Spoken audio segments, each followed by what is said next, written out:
perhaps the greatest comedy motion picture of all time. I mean, this is going to make E.T. look like Raiders of the Lost Ark. You know what I'm saying? This is going to be one HFM. Do you know what I mean? This is going to be the kind of thing that your children are going to say, Dad, I can look up to you now, and I never could before.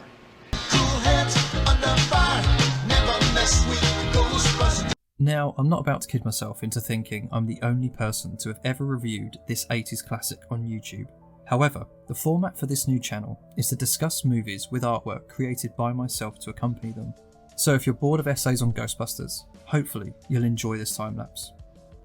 Originally written under the name Ghostbusters by Dan Aykroyd, the movie was to be set in the future year of 2012, where busting ghosts is an established industry with multiple companies competing with one another to be the best, and the main team consisting of only 3 members, Venkman, Stantz and Ramsey, who'd later be rewritten into the character of Spengler. Although there were some similarities between Smashers and Busters, Aykroyd's early draft was very different. In it, the main team would travel through time and to different dimensions in their battle against Gozer. Stay Puft did appear in the initial draft, but he was one of many forms the Destructor took. He was not part of the film's climax and instead showed up just 20 minutes in. Alongside this, Slimer wasn't written to be quite as lovable, instead being a much darker presence for the Smashers to capture. Now, the average script for a 90-minute film is roughly 95 pages, but with Aykroyd's original draft being full of backstory into metaphysics, dimensional cross-travel, and his own passion for the paranormal, Ghostbusters was a lengthy 180 pages, and with this, Aykroyd struggled to land a deal. It wasn't until Aykroyd met with director Ivan Reitman that the movie started to move forward. Despite liking the concept, Reitman was worried about the budgetary issues with producing such a heavy script, and suggested they bring in Harold Ramis to help Aykroyd in rewriting it. Ramis had previously worked with Reitman on the movie Stripes, where he'd both written the script and starred alongside future Ghostbuster Bill Murray.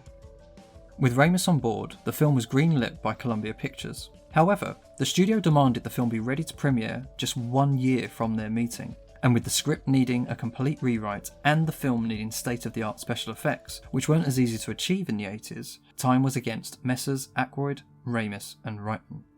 This isn't your lucky day.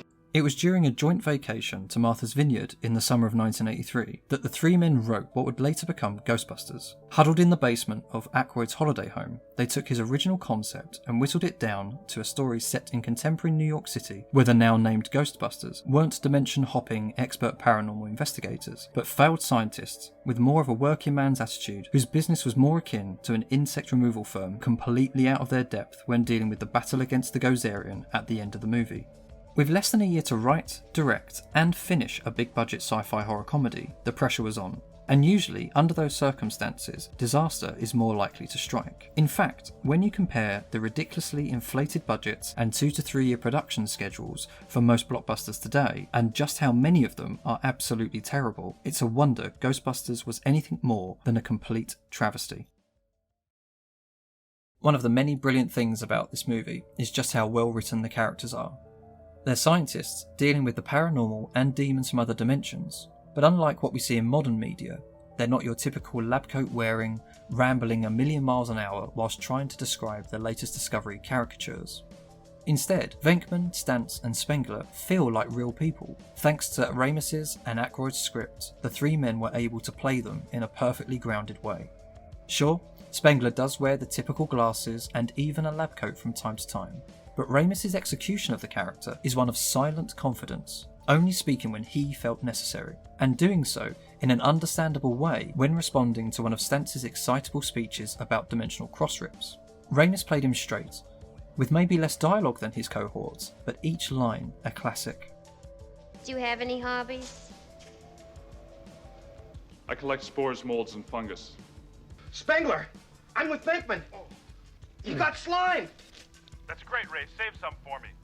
Ray has gone bye-bye, Egon. What have you got left? Sorry, Venkman. I'm terrified beyond the capacity for rational thought.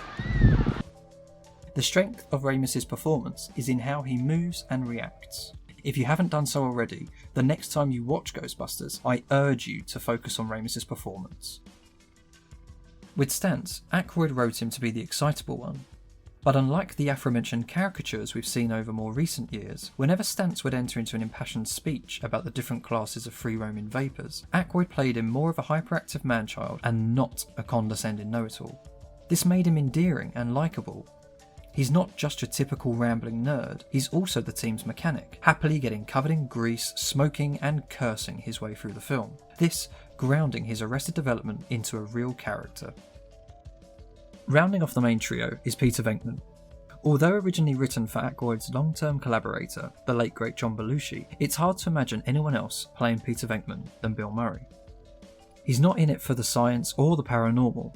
Venkman's lazy, belligerent, and he uses his profession to score chicks and make money, happy to con his clients. No job is too big, no fee is too big. With this, on paper, Venkman could have been seen as unlikable, but in the hands of Bill Murray, he's a charming and funny leader of the team, bringing his dry wit to the character. What's great is how these characters interact with one another, how they change and how they grow throughout the movie. They feel like real people. As an example, from the get-go, we get the impression that Venkman isn't a big fan of Spengler.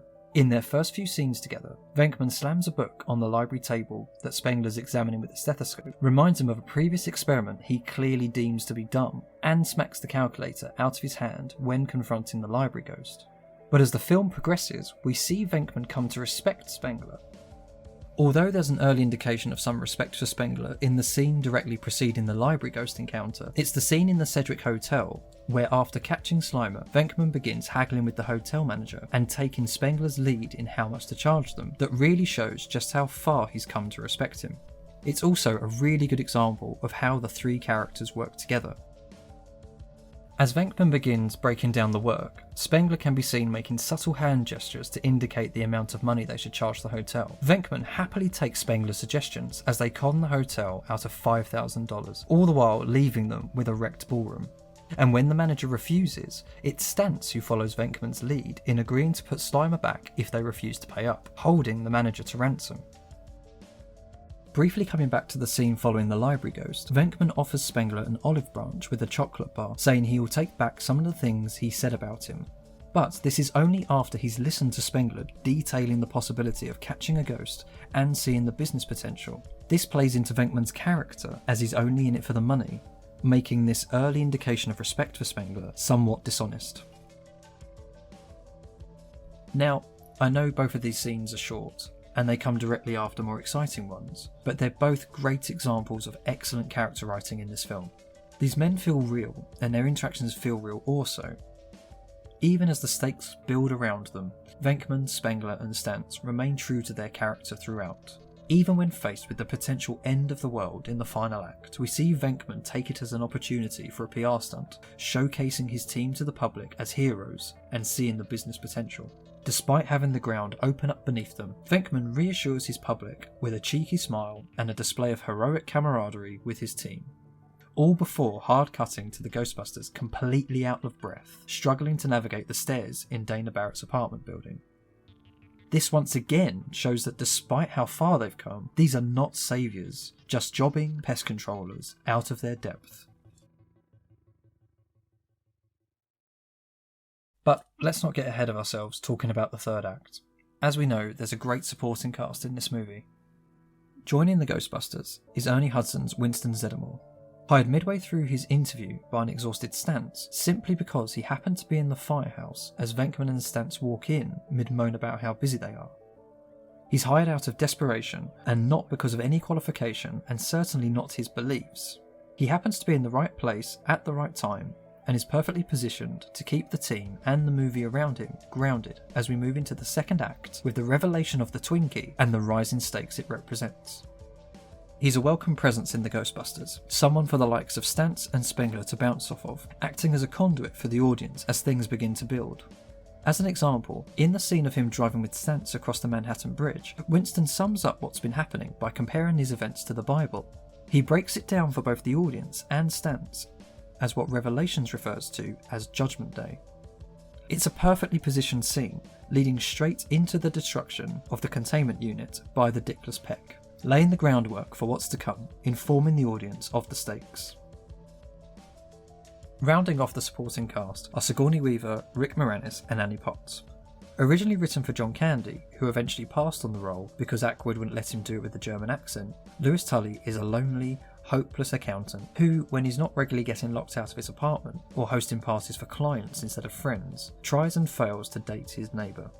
As with many of the other characters in this film, on paper, Louis could have been seen as nothing more than a stereotype. A friendless loser with big glasses and a hopeless crush on his neighbour. But, like with the rest of the cast, both the writers and Moranis embraced the character and made him a likeable and hilarious member of the ensemble, especially after he's possessed by Vince Clawthorpe. From there, Moranis is clearly having fun with the role, rubbing pizza on his face and waxing lyrical about the coming of Gozer with charm and charisma. Moranis commits to Aykroyd's almost nonsensical paranormal ramblings with such a charm you hang on every word. What could have been seen as nothing more than a silly supporting role became iconic in the hands of Moranis. With Dana Barrett, Sigourney Weaver won over Reitman with an impression of her character possessed by a demonic dog, writhing on his desk and howling. Strangely, the script didn't feature possessions during the casting of the role, but at Weaver's suggestion and her intimidating impression, she was cast and the script was changed again. Dana could have been just another damsel or female love interest for Venkman. Instead, Weaver brought a confidence to the role, with the ability to stand against Murray in their early scenes, happily going toe-to-toe as he fails in his attempts to flirt with her. At the beginning of the movie, we see Venkman confidently flirting with his test subject, convincing her that she's some kind of psychic. Yet with Dana, he crumbles into begging territory as she refuses to fall for any of his tactics, even going on to say that he seems more like a game show host than a scientist. She's a strong character that calls Venkman's bluff from the get-go, making for a great dynamic between the couple. And finally, there's the Ghostbusters' tenacious secretary, Janine. Played brilliantly by Annie Potts, Janine is a typical working New Yorker. To her, being with the Ghostbusters is just another job, and she won't take any shit from her employers, especially Venkman. She's not there to be another one of Venkman's exploits or hired purely for her looks. She's good at her job and wants to get it done. It's just a wonderful cast of brilliant comic actors at the top of their game, with each one bringing a grounded, self-aware nature to each of their characters, keeping what could have been a ludicrous movie from going off the rails. As for the film itself, well, it's a masterpiece. Aykroyd and Ramis worked perfectly together, taking an outlandish concept that works perfectly in execution. Comedy is hard to write, let alone when it's coupled with the horror genre. You see, it's all about balance and treating each genre with respect. The scares, well, they have to be scary, while the laughs have to be genuine. Too often, a film will fail to capture its mixing genres. Jokes become almost satirical, and the horror too over the top to be taken seriously, usually resorting to over-the-top jump scares that confuse the audience as to whether they should be laughing or frightened. It's actually rare for a horror comedy to work. Films such as Ghostbusters, An American Werewolf in London, Evil Dead, and Shaun of the Dead are rare beasts, and what makes them work is the balance the writers bring to the script. Aykroyd and Ramis perfectly crafted a script that balances scares with humour, using their characters to keep things funny while the events around them brought the horror. Take the opening scene, for example. In a short prologue, we watch as the poor librarian is stalked by an unseen poltergeist before screaming bloody murder into the camera as a flash of light bursts over the screen and the title credits roll. The scene is played straight, with the building suspense taken seriously and genuinely scary as the librarian becomes trapped in the labyrinth of bookshelves with the poltergeist chasing her down. It's not until Venkman, Stantz and Spengler are introduced in the preceding scenes that we get a sense for the comedy. This trend carries through the film. Both possession scenes of Dana and Louis are genuinely frightening, and even in their first encounter with Slimer, both Venkman and Stantz show a clear sense of fear when attempting to confront him. It's in the final showdown with Gozer where the horror and comedy elements blend together with the introduction of the Stay Puft Marshmallow Man. It's also another great example of how well written these characters are and how well these writers understand them. It's a ridiculous visual to see a 100-foot Marshmallow Man crushing cars down Broadway in Columbus Circle, but his inception came from the mind of Stantz, after Gozer gave the Ghostbusters a choice of which form their destructor should come in. What could have been a horrible Cthulhu monster tearing up Manhattan reveals itself to be a goofy-looking candy spokesman. What's great about that scene is how it reflects the character of Stantz. As we know, at heart he's an excitable man-child, unable to truly let go of his youth. From his reluctance to remortgage the house he was born in, to the sheer joy on his face when riding the firehouse pole, we're aware of Stantz's arrested development throughout the movie, so when he admits to creating the apocalyptic puffy sailor, it's instantly believable. If it were Spengler who unleashed the pudgy kraken, the gag wouldn't have worked. What also works is once we get over the comedic visual, just how threatening Stay Puft feels. Our characters don't treat it like a joke or make fun of his appearance. In spite of how ridiculous Stantz's reasoning is for creating him, the Michelin-looking destructor is coming to kill them, and the Ghostbusters take it seriously. In terms of direction, Ivan Reitman brought a verite aesthetic to the movie. The key word for this review/essay/ramble is grounded. Despite the otherworldly happenings around our characters, Reitman opted to shoot the film with DP Laszlo Kovacs in a way that reflected the real world and our main characters. There's no sheen or fancy camera movements. Reitman knew to keep his direction simple. Reitman's a great character director. He worked with his cast to develop their characters, understanding how they'd move and react in every scene. Even if they're in the background, every character is doing something, adding depth to the canvas. Whether it's Janine eavesdropping on the argument between Peck and Venkman, Lewis drinking boiling hot water from the coffee jug as Spengler talks to Venkman on the phone, or any scene with Spengler in the background, Reitman knows how to fill the mise-en-scène.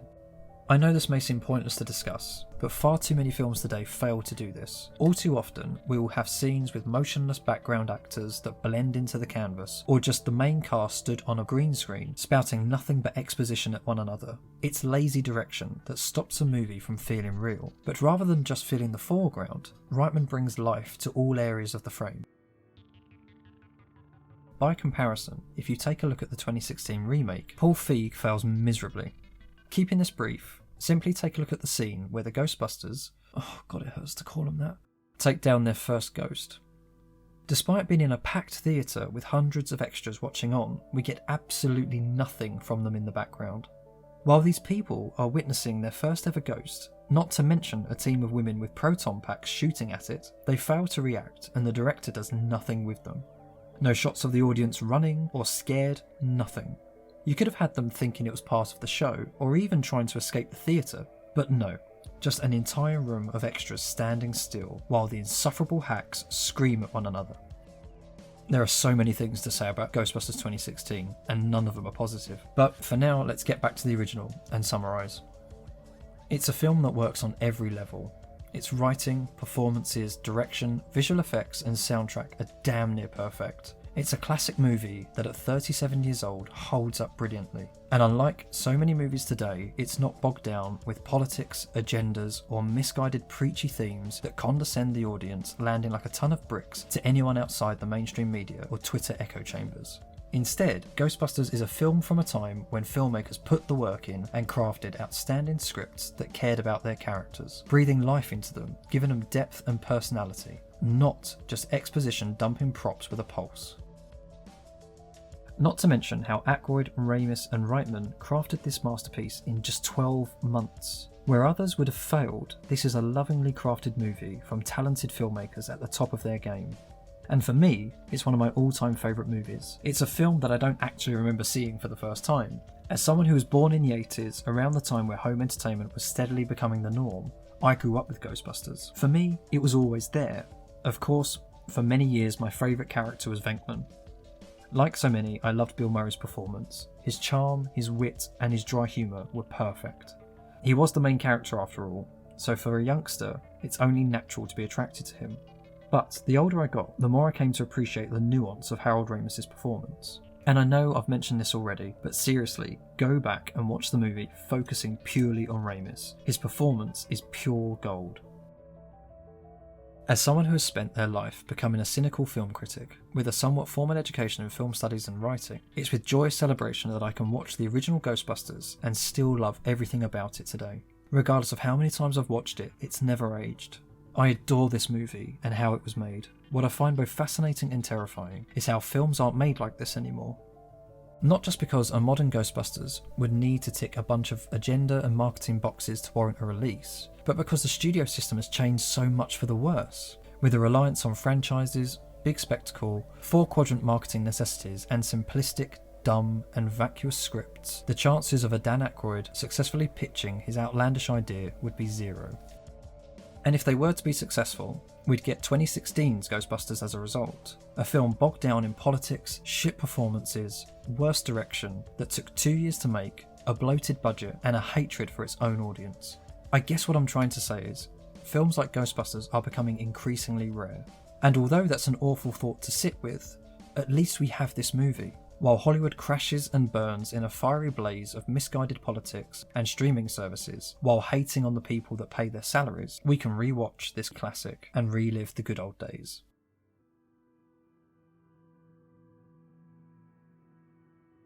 Thank you so much for watching. As this is my first video on a brand new channel, things will inevitably change and improve as we go forward, so if you have any comments or criticisms, or you think there's anything I've missed in my review for Ghostbusters, feel free to drop them below and I will read them and I will get back to them. As for the artwork itself, of course, I wouldn't be showcasing my art if I wasn't looking to sell it, so link is in the description below where you can purchase prints for the poster. I hope you guys enjoyed the video, and I'll see you all next time. 3 and 7. I've done a few takes of. She's just good at her job. She's just good at her fucking job. Don't fuck with Janine.